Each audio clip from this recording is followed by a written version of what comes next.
Sa Ordinata Village po. Ano trabaho mo doon? Bantay Matanda. Ha? Hindi ko marinig. Bantay Matanda. Ilang taon ka mo? So, Ilang taon ka? 31 po. 31? Pareho tayo, 31.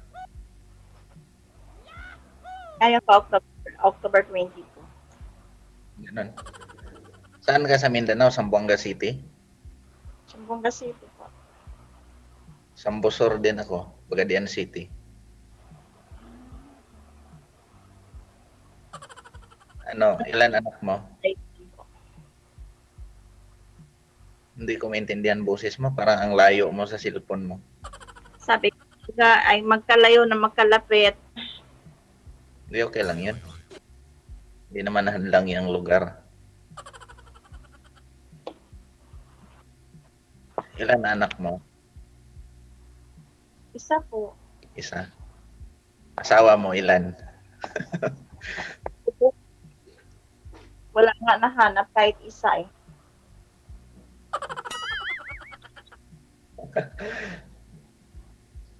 May isa kang anak tapos sabihin mo wala pang nahanap. Mayroon nang nahanap, ano lang hindi nagkakaintindihan siguro. Parang ganun.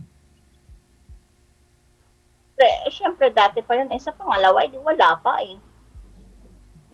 Charot. Matagal ka na dito sa ano? Makati? Actually, bago pa lang po. Ilang years?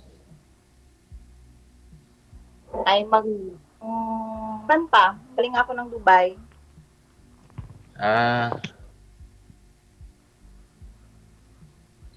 Galing ka pala ibang bansa. Wala ka nang balak magbalik doon? Baka next year po. Mag-apply ako ulit.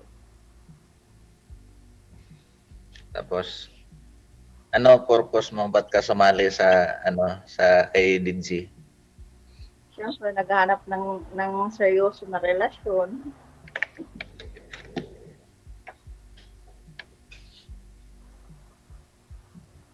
Ano hanap mo sa lalaki? Magpagmahal, simple. Hindi man ang luloko yun.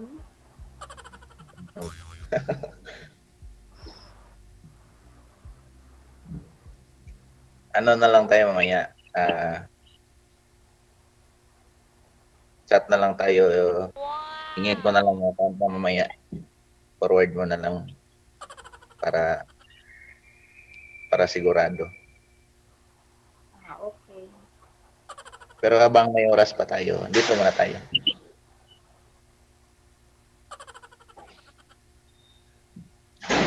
Nasa ano kasi ako, nasa duty. Ano po yung trabaho mo natin, sir? Call center security. Matagal ka na po dyan? Kapag si security, ano pa lang, mag 2 years pa lang. Pero matagal na ako sa Manila, 9 years na. Dati ako sa nagtrabaho sa Mantri.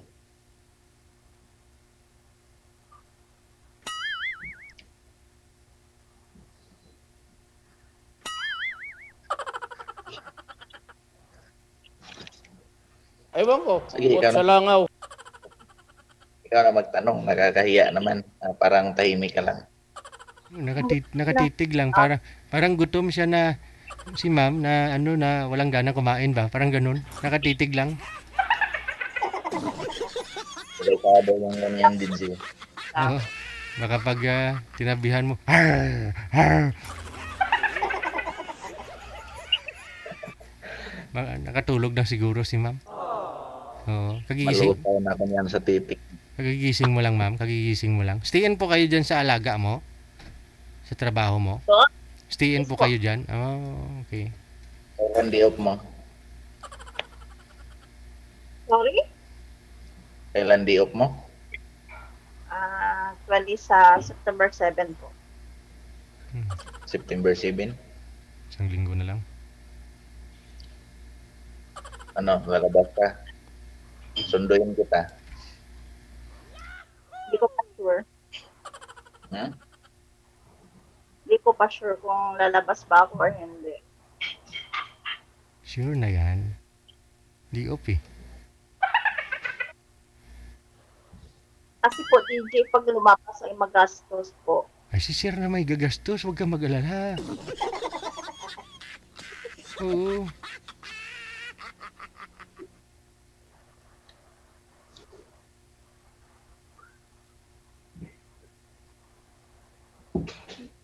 I-fix mo kung mag-update mo ako para meet tayo in person.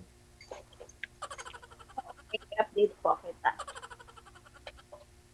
Basta siguradong walang magalit. Mahirap na batukan ako doon. Naman po siguro, sir. Sa kagaya katulad namin ng mga single mother, bihira na po siguro na may magseryoso na relasyon. Ay, walang ganyan. Huwag mo naman husgahan, di mo pa ako nakilala in person.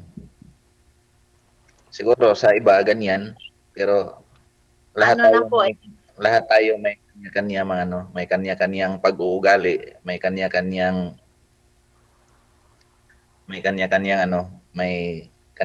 mundo tayo. Siguro yung iba na nakilala mo ganyan, pero wag mo naman ako i-compare sa kanila. Iba naman 'yun.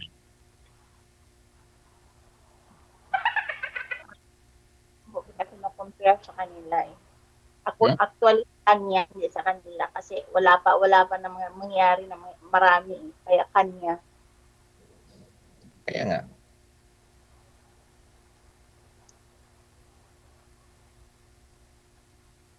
Saan anak mo ngayon? Nasa mother ko po, Sa Mindanao. Sambuanga.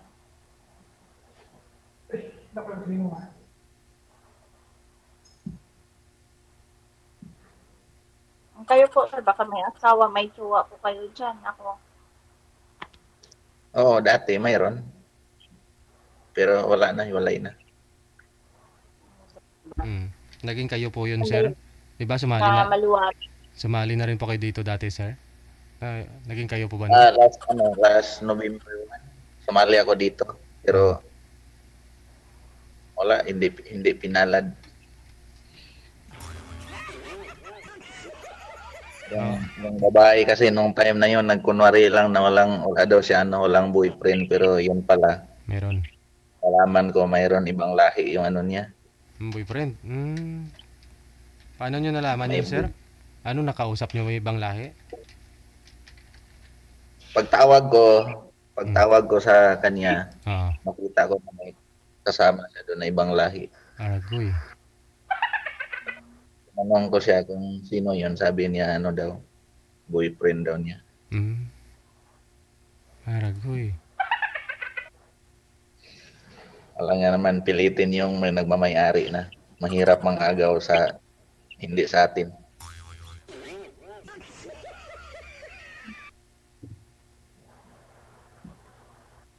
Aragoy.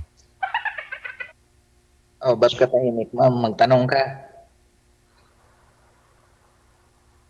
Huwag kang maya magtanong. Hindi naman tayo ikulong ni DJ. Oo nga. wala naman siguro ako. Ay, wait lang.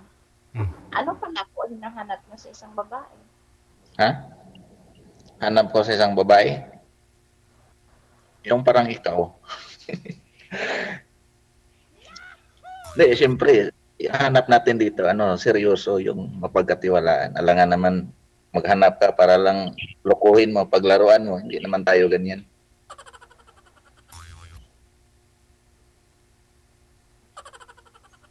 Di baling may anak para sa akin, di baling may anak, at least mapagkatiwalaan.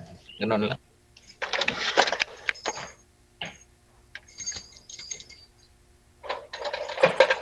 Back up ako dito isa.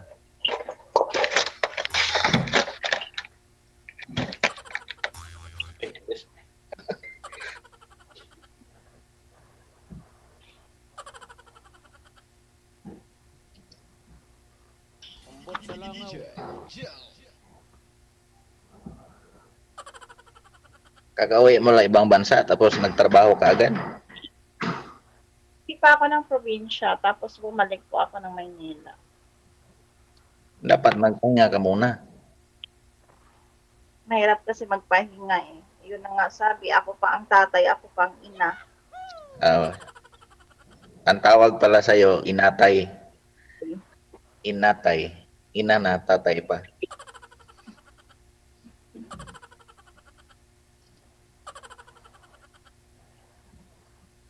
Mamaya, pagkatapos natin dito, bago tayo matapos, hingin ko account mo. Ha? Sige po. Para doon na lang tayo mag-chat.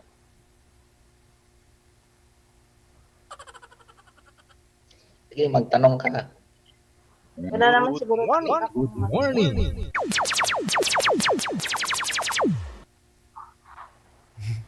Clear naman siguro.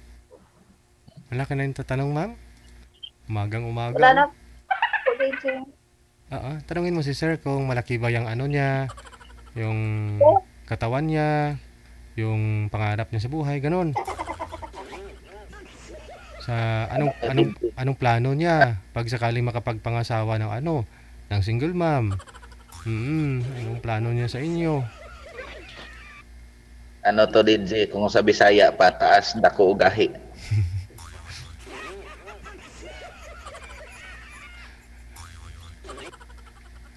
Ambot sa langaw. Huwag ka maya, magtanong ka. Wala namang nakulong sa nagtanong. Kasi ano pa naman, pag yung babae tahimik, ibig sabihin nun makulit yan in person. Wala. No. Oh, Ano yung makulit, sir? Yung natutulog ka tapos hinahawakan yung ano mo, yung kamay? ano naman din. Oo.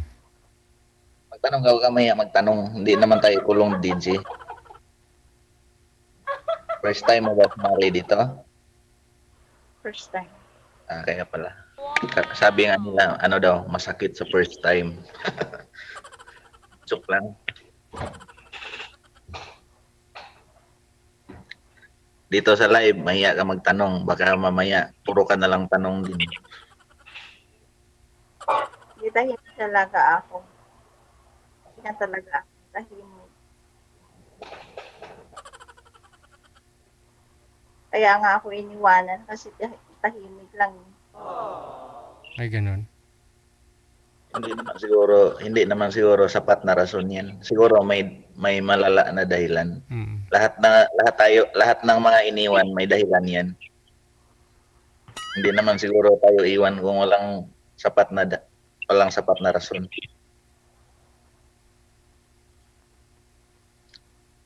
Alangan naman din pagsiksikan natin yung sarili natin sa taong ayaw na sa atin.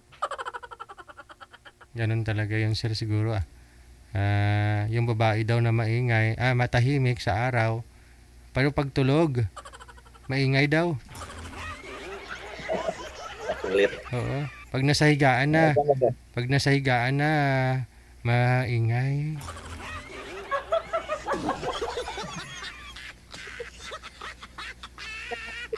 Oo.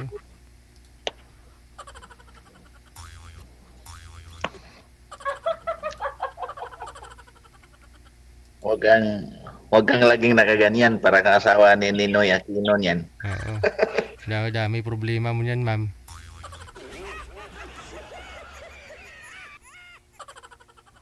Hindi na, magtanong ka. Ano pa bang tatanong ko? Wala na. Wala kang itanong? Saan po yung mga anak mo ngayon, ma'am? Sa province ninyo? Nasa province po.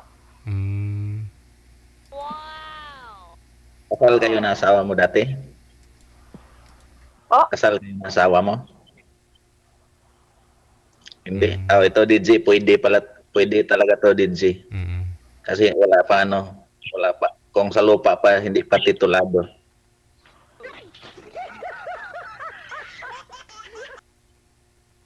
Hindi naman po kayo kasal doon, sir, no? Sa ex mo? Hindi.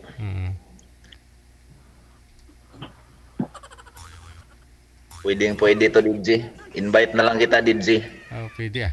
Malapit lang ah.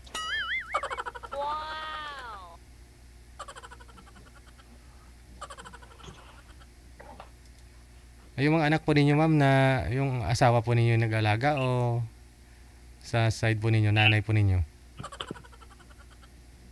Nasa nanay ko po, DJ. Ah, okay. Mm. Tapos yung asawa ko yung ex-husband ko pala ay may asawa na din. Di Mhm. bali, dalawa na yung anak ko.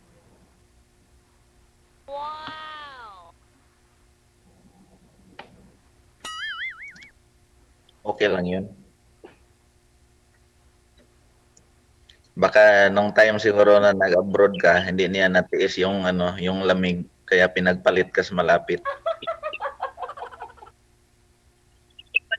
Pag-uwi ko ay may asawa na siya. Kaya nga, pinagpalit ka sa malapit kasi sa mga gabing ano, sa mga gabing malamig, wala siyang mayakap, unan lang. Nandun naman yung kapitbahay, pinuntahan na lang niya.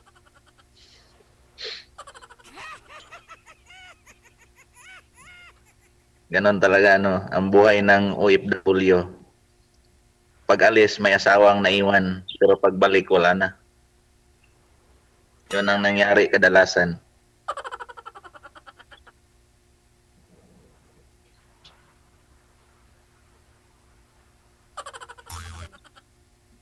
Kaya kung sakali, baka darating yung panahon na mahanap mo yung partner mo, huwag ka na mag-abroad ulit.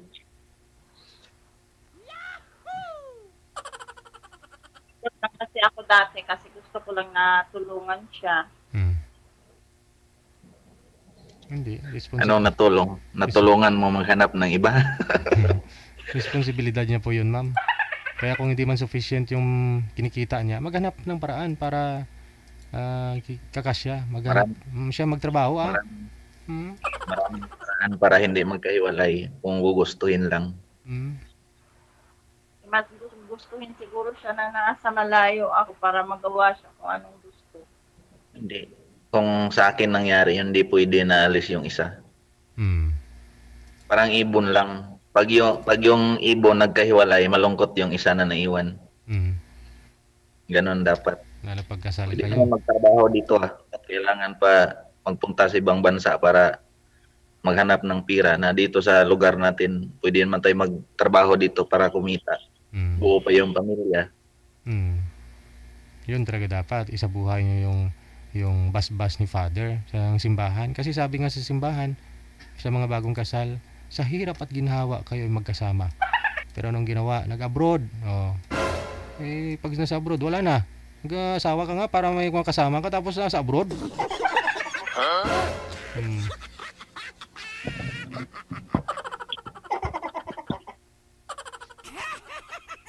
Parang mali lang sa sinabi ni Father DJ, yung ano lang, yung pagsabi niya na tanggapin mo ba itong babae na maging kabiyak sa iyong puso? Mm-mm. Sa hirap at ginhawa, samahan mo ba? Mm-mm. Yun lang ang pangit kasi ang sinabi, kabiyak lang, hindi buo.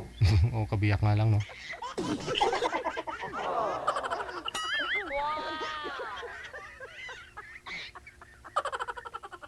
Hindi tayo dapat magalit kung yung partner natin maghanap. Kasi sinumpaan yan sa simbahan na Kabiyak lang. kabiyak o kalahati lang. Boy, smile. Tawa ka naman, ma. Huwag mo pigilan. Ikaw talaga.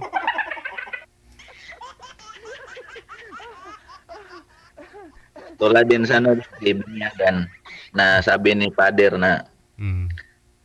sa mga ninang at kaninong na Mm. pangalawang ama. Mm-mm. Kung sakali na wala si kumpare doon, Hindi ko. di pwede pala kalabitin si kumari kasi pangalawang ama din.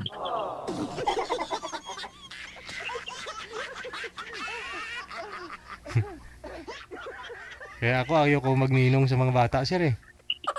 Kaya nga, Oo, ako ayaw ko din. ayaw ko din. Okay lang sana, Siyempre.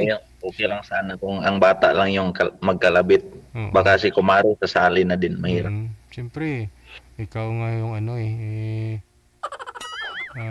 ikaw yung pangalawa, di ba? Oh, di pag wala si kumpare, mahirap na. Oh. Malungkot si Mare.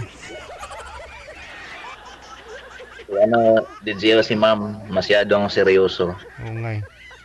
Pag mo masyadong seryosuhin yan, lalaki lang yan. Kahit oras-oras pwede mo palitan.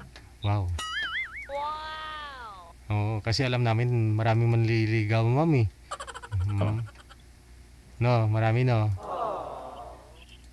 Wala po. Ay, wala. Kahit sa online, sa cellphone, wala. Meron naman po, pero hindi ko pinapansin kasi mas uunahin ko yung trabaho ko. Oo. Kung naghanap ka talaga na serious relationship, dapat matuto kang dapat matuto kang sumugal. Mm-mm. Dapat matuto kang anong tawag nito eh? Dapat Masaktan. matuto kang magbigay ng oras para kilalanin yung isa't isa. Huwag kang matakot kasi kailangan nating maging matapang para sa future natin. Gusto. Kaya nga may kasabihan nga na try until you succeed daw.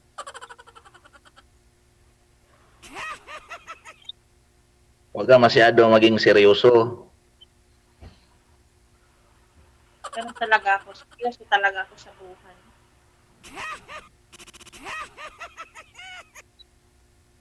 O baka nahiya ka lang magtanong dito sa live. Hindi ganyan talaga ako. Malamang, baka sa off-cam, baka di ka na makasingit, sir. Delikado to DJ pag ganito DJ. Baka in person ito, parang machine gun. Baka in person, isa pa lang salita ko, 10 na sa'yo ha.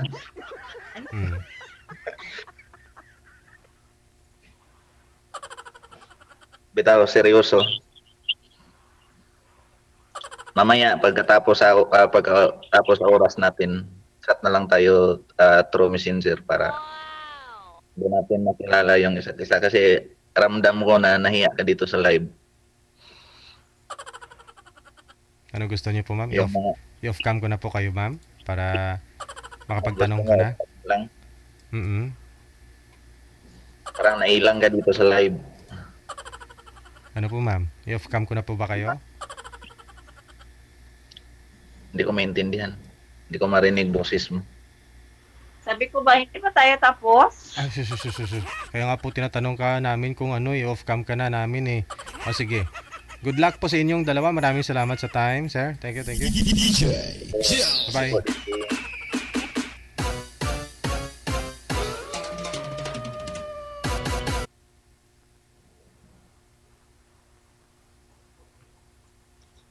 Hingin ko na lang yan, messenger mo. Saan ko isa-send? Dito sa group. Dito mo na lang i-forward. Para tawagan kita through messenger na lang. Okay. Sige. DJ, offline na lang kami, DJ.